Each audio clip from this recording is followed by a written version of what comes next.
Chapter 1. Training the Will.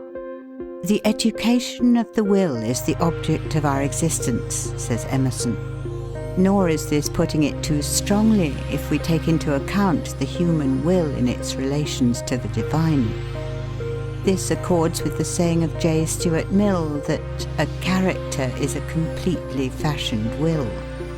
In respect to mere mundane relations, the development and discipline of one's willpower is of supreme moment in relation to success in life. No man can ever estimate the power of will. It is a part of the divine nature, all of a piece with the power of creation. We speak of God's fiat. Fiat lux, let light be. Man has his fiat. The achievements of history have been the choices, the determinations, the creations of the human will. It was the will, quiet or pugnacious, gentle or grim, of men like Wilberforce and Garrison, Goodyear and Cyrus Field, Bismarck and Grant, that made them indomitable. They simply would do what they planned. Such men can no more be stopped than the sun can be, or the tide.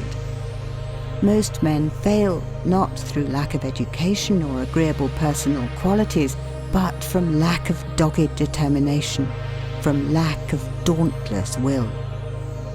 It is impossible, says Sharman, quote, to look into the conditions under which the battle of life is being fought without perceiving how much really depends upon the extent to which the willpower is cultivated, strengthened, and made operative in right directions. End quote. Young people need to go into training for it. We live in an age of athletic meets. Those who are determined to have athletic willpower must take for it the kind of exercise they need. This is well illustrated by a report I have seen of the long race from Marathon in the recent Olympian Games, which was won by the young Greek peasant Sotirios Louas. A struggle in the race of life. There had been no great parade about the training of this champion runner.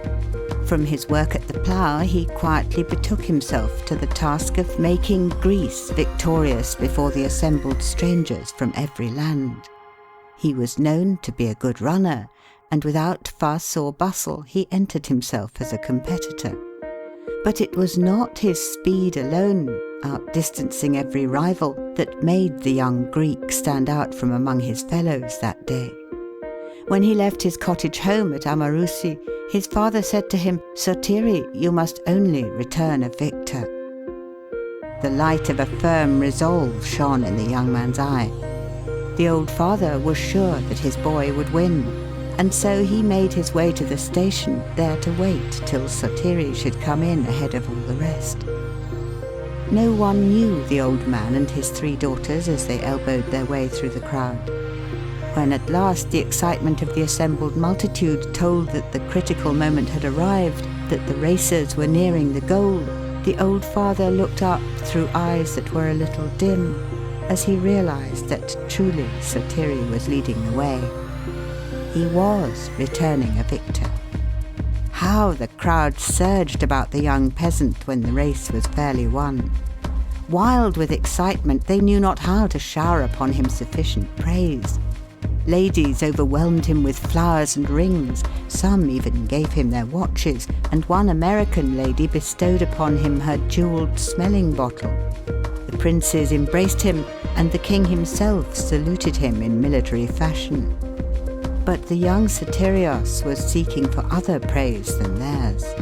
Past the ranks of royalty and fair maidenhood, past the outstretched hands of his own countrymen, past the applauding crowd of foreigners, his gaze wandered till it fell upon an old man, trembling with eagerness, who resolutely pushed his way through the excited, satisfied throng.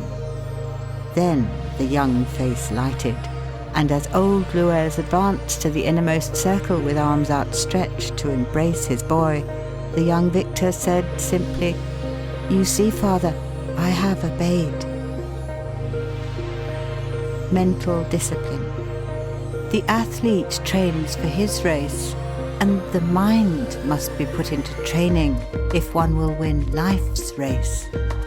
It is, says Professor Matthews, quote, only by continued, strenuous efforts, repeated again and again, day after day, week after week, and month after month, that the ability can be acquired to fasten the mind to one subject, however abstract or knotty, to the exclusion of everything else. The process of obtaining this self-mastery, this complete command of one's mental powers, is a gradual one, its length varying with the mental constitution of each person, but its acquisition is worth infinitely more than the utmost labour it ever costs." End quote. Perhaps the most valuable result of all education, it was said by Professor Huxley, quote, is the ability to make yourself do the thing you have to do when it ought to be done, whether you like it or not. It is the first lesson which ought to be learned, and however early a man's training begins, it is probably the last lesson which he learns thoroughly. End quote. Doing things once. When Henry Ward Beecher was asked how it was that he could accomplish so much more than other men, he replied, quote, "I don't do more, but less than other people. They do all their work 3 times over, once in anticipation, once in actuality, once in rumination. I do mine in actuality alone, doing it once instead of 3 times." End quote. This was by the intelligent exercise of Mr. Beecher's willpower in concentrating his mind upon what he was doing at a given moment, and then turning to something else. Anyone who has observed businessmen closely has noticed this characteristic. One of the secrets of a successful life is to be able to hold all of our energies upon one point, to focus all of the scattered rays of the mind upon one place or thing. Centralizing force. The mental reservoir of most people is like a leaky dam which we sometimes see in the country, where the greater part of the water flows out without going over the wheel and doing the work of the mill. The habit of mind-wandering, of worrying about this and that. Quote, "Genius, that power which dazzles mortal eyes, is oft but perseverance in disguise." End quote. Many a man would have been a success had he connected his fragmentary efforts. Spasmodic, disconnected attempts without concentration, uncontrolled by any fixed idea, will never bring success. It is continuity of purpose alone that achieves results. Learning to swim. The way to learn to run is to run. The way to learn to swim is to swim. The way to learn to develop willpower is by the actual exercise of willpower in the business of life.